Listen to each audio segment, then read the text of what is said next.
Welcome to The Explainer. You know, we all take out the trash, but have you ever seen a system for it this detailed? Today, we're diving into a single poster from a city in Japan that reveals a mind-boggling system for something we do every single day. So take a look at this. What you're seeing isn't just some poster. For the people of Nagasaki, this is pretty much the rule book for daily life. We're going to break down this incredible guide to separating trash to see what it tells us about community, culture, and just amazing design. All right, let's get into it. How does this whole thing actually work? Well, it all kicks off with a set of surprisingly strict rules. Yeah, forget your simple 2 or 3 bins. We're talking about a system with 10 different categories for waste that residents have to navigate. And get this, the rules are absolutely non-negotiable. All your garbage has to be out on the curb by 8 a.m. sharp, and you're limited to putting out just 3 bags per category. Okay, so let's start with the basics. The stuff that gets collected most often, the common collections. This is your burnable garbage. It's picked up twice a week, and it includes pretty much everything from kitchen scraps, which have to be drained well, by the way, all the way to old leather shoes. And yeah, each one has its own little preparation rule. You know, there's a really smart rhythm to this whole thing. The stuff that gets stinky, the burnable waste, that's gone twice a week. But the cleaner recyclables, they just come for those once a week. Makes perfect sense, right? But honestly, it's when we get to the weekly recycling collections that you really start to see the incredible, almost surgical precision of this system. Take old paper, for example. It's not as simple as just tossing it in a bin. Oh no. You have to actually separate your newspapers, your magazines, and your cardboard, and then bundle each type up separately with string. Now, here's where it gets really interesting. There's this very specific category they call plastic packaging.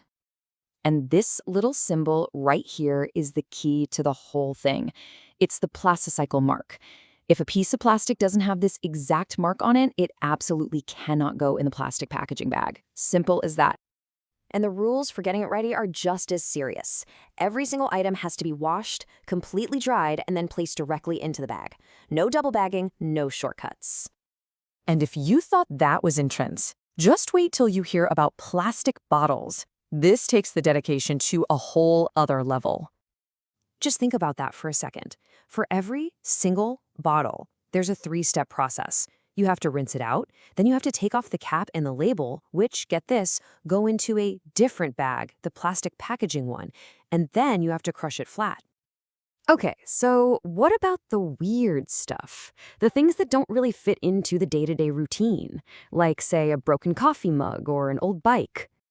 Well, that's where non-burnable garbage comes in. This covers everything from ceramics, which you have to wrap up carefully, to old lighters, which have to be totally empty of fuel first. And for things that are actually dangerous, like old batteries or fluorescent light tubes, the city has a whole separate system for that. There are these special drop-off boxes you can use anytime. And for the really big stuff, you can't just drag it to the curb. Nope, you have to apply for a special pickup ahead of time and even pay a fee. For instance, to get rid of an old bicycle, it's going to cost you exactly 1,041 yen. I mean, that's not a rounded number, that's a super specific price. And that incredible precision, that really defines this entire system. So, okay, when you step back and look at all these different pieces, what does a system like this really tell us? What does it all mean? Well, first off, it shows the system knows its own limits. There are clear boundaries. It's not trying to do everything. It recognizes that major appliances like TVs or computers are handled by completely separate national recycling laws, not by the city. But ultimately, a system this meticulous, this detailed, you can't just enforce it with rules. It only works because an entire community buys into it. It's a kind of shared promise, a collective commitment to keeping their city clean and incredibly organized. And that really leaves us with a big question, doesn't it? Could a system this demanding, this specific, actually work where you live? What does it truly take to get millions of people to cooperate on this kind of scale, day in and day out?